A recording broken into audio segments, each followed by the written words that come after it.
Fala galera, beleza? Professor Wellington na área, professor da disciplina de Química. A aula de hoje é sobre cálculo estequiométrico. No entanto, nesta aula eu vou falar para vocês sobre pureza dos reagentes e rendimento das reações.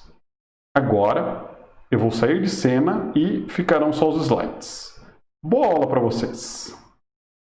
Então, bora para a aula, galera! Então, cálculo estequiométricos. O que significa cálculo estequiométrico? Significa cálculos matemáticos envolvidos nas reações químicas. E qual a importância de estudar cálculo estequiométrico? Correlacionar a quantidade de reagentes e os produtos numa determinada reação química. E esse cálculo estequiométrico tem muita importância e muitas aplicações. Por exemplo, no cotidiano das pessoas, para o simples preparo de um bolo usando uma receita. É muito importante ter uma receita e vocês vão ver a importância da receita nos cálculos estequiométricos que eu vou mostrar aqui para vocês. Na indústria, é importante para a preparação de fármacos, produtos de limpeza, vitaminas e suplementos alimentares, produtos químicos e entre outros. Então aqui eu vou dar algumas dicas para como se realizar os cálculos estequiométricos. Lembrando que a aula de introdução ao cálculo estequiométrico tem lá no meu vídeo do YouTube. Então, primeira dica, interpretar e compreender o enunciado de exercício a ser resolvido. Essa é a principal dica que eu dou, porque o mais importante no cálculo estequiométrico é interpretar bem o exercício e compreender o que o enunciado está pedindo. Segundo, verificar se as moléculas e a equação química estão escritos corretamente, pois, se tiver escrito errado, os cálculos estequiométricos não ficarão corretamente. Segundo, balancear a equação química. Lembrando que lá no meu canal também tem uma aula sobre balanceamento de reações químicas, de equações químicas. E quarto, estabelecer a razão e proporção entre os reagentes e produtos de uma determinada equação química. Pode ser feito de duas formas. Primeiro, por uma regra de 3, que eu ensino nessa aula, e para os iniciantes é melhor começar sempre por regra de 3.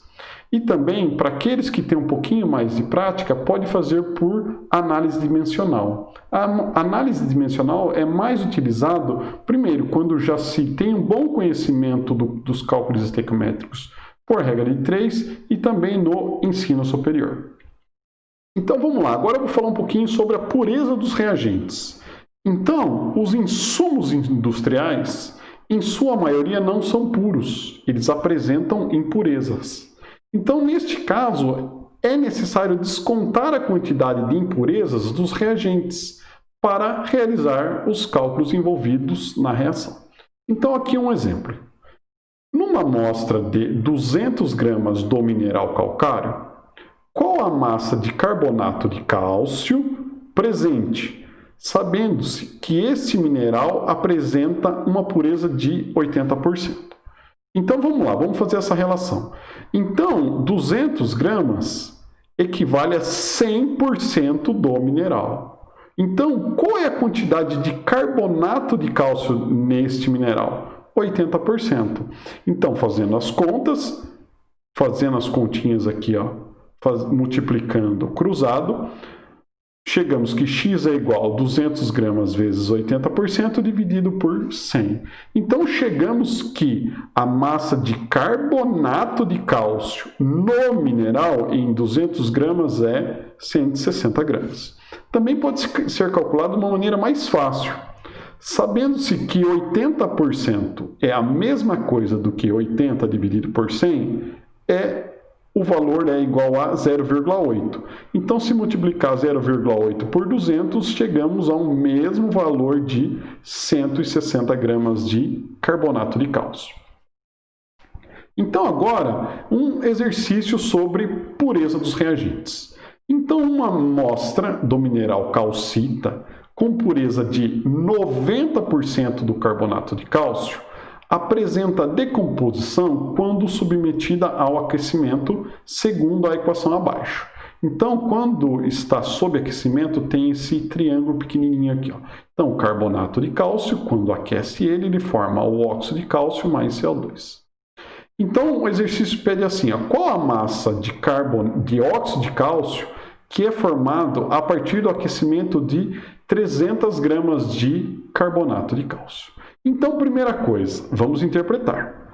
Então, o exercício quer saber qual é a quantidade de óxido de cálcio é formado quando se aquece 300 gramas de carbonato de cálcio. Então, as equações estão escritas corretamente e também a equação está balanceada. Então, o que a gente primeiro tem que fazer? Encontrar a massa de carbonato de cálcio descontando a impureza do reagente. Neste caso, sabe-se que a pureza é 90%, os restantes 10% são impureza. Então, se 300 gramas se refere a 100% do carbonato de cálcio, 90% é X. X é igual a 270 gramas. Lembrando que 90% é a mesma coisa que 90 dividido por 100, por isso que se chama 90%, que é o valor igual a 0,9. 0,9 vezes 300 obtém-se o mesmo valor de 270 gramas. Então, agora vamos realizar os cálculos estequiométricos. Então, lembre que esses valores são lá da tabela periódica, os valores de massa molar. Não vou fazer o cálculo aqui, eles já estão prontos. Então, olha a importância da receita. A receita aqui está dada em termos de massa. Lá na minha aula do YouTube sobre introdução ao cálculo estequiométrico, eu falo um pouquinho sobre a receita em termos de massa, número de mols, número de moléculas, ok? Então, vamos lá. Ó. O que seria essa receita em termos de massa? Sabe-se, então, que 100 gramas de carbonato de cálcio, quando se decompõe sob aquecimento, ele forma 56 gramas do óxido de cálcio mais 44 gramas de CO2. Lei de Lavoisier, se antes da seta tem 100 gramas, depois da seta, obviamente, tem que ter 100 gramas e 56 mais 44, 100 gramas. Então, o que seria a receitinha? Se 100 gramas de carbonato de cálcio formam 56 gramas do óxido de cálcio, se ele parte de 270, que já está descontado a pureza de 90%, porque lembre-se, o exercício falava em 300 gramas com 90% de pureza. Então, se 100 gramas de carbonato de cálcio formam 56 gramas do óxido de cálcio, 270 vai formar X. Realizando a operação matemática, chegamos que 100 gramas de carbonato de cálcio vezes X é igual a 270 gramas de carbonato de cálcio vezes 56. Observem aqui que eu isolei o X. E uma coisa que eu sempre falo para os meus alunos, primeiro, antes de trabalhar com os números, trabalhe com as unidades. Então, o grama de carbonato de cálcio que está em cima vai cortar com grama de carbonato de cálcio que está embaixo. Então, o que será a unidade? Obviamente, será grama de óxido de cálcio que está pedindo um enunciado.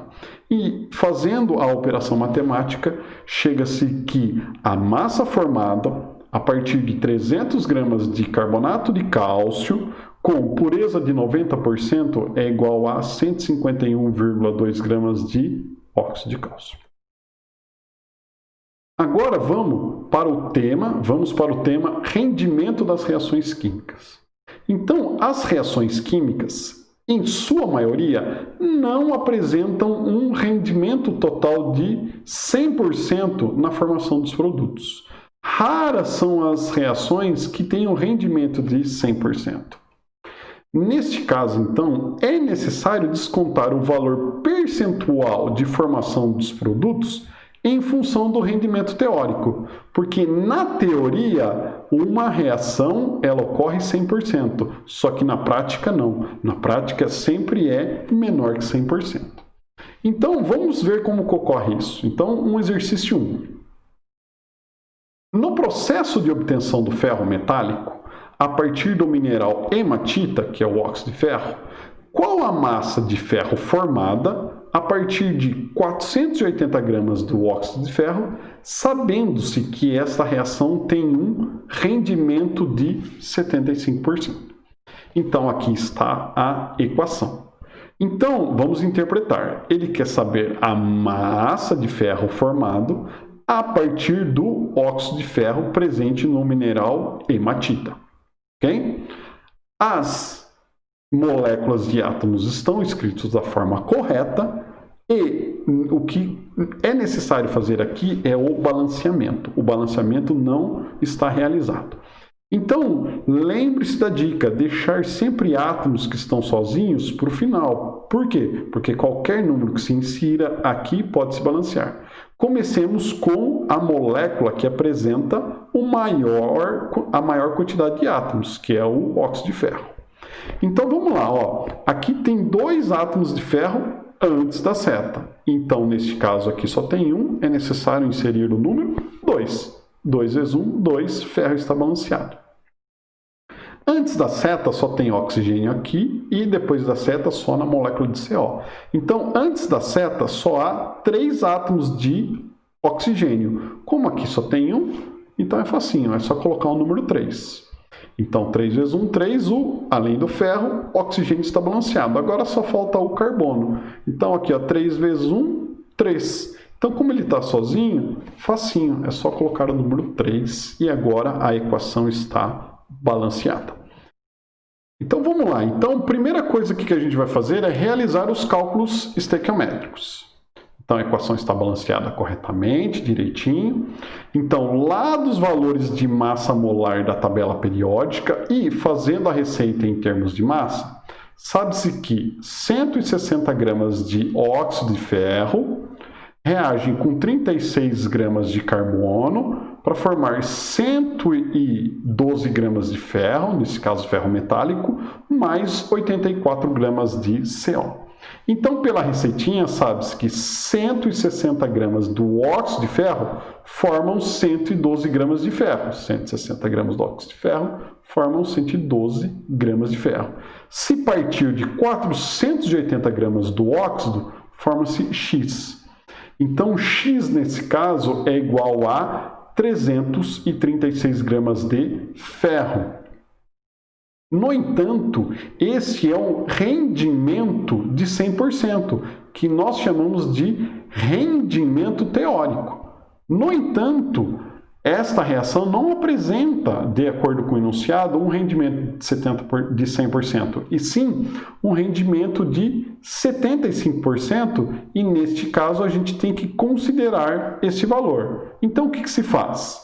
Então, sabe-se que 336 gramas de ferro, que a gente obteve aqui em cima, corresponde a 100% do rendimento teórico, que seria o rendimento total. No entanto, o rendimento real é de 75% de acordo com o enunciado. Então, é só fazer essa regrinha de 3. Isolando-se o X, chega-se que o X é igual a 252 gramas de ferro. Então, vamos recapitular. Partindo de 480 gramas do óxido de ferro, obtém-se um rendimento teórico de 336 gramas de ferro, se o rendimento fosse 100%. Como o rendimento é de 75%, chega-se o valor de 252 gramas de ferro metálico. Então, agora aqui, ó, eu estou deixando 2 exercícios para vocês tentarem fazer. Um sobre a pureza dos reagentes e o segundo sobre o rendimento da reação. Então, agora dá um print da tela se quiser, dá um stop, porque, claro, eu vou deixar as respostas aqui para vocês. Então, tentem fazer esse exercício, tentem chegar a esses valores aqui. Então, agora eu estou chegando no final da aula. Espero que vocês tenham gostado da aula e até uma próxima.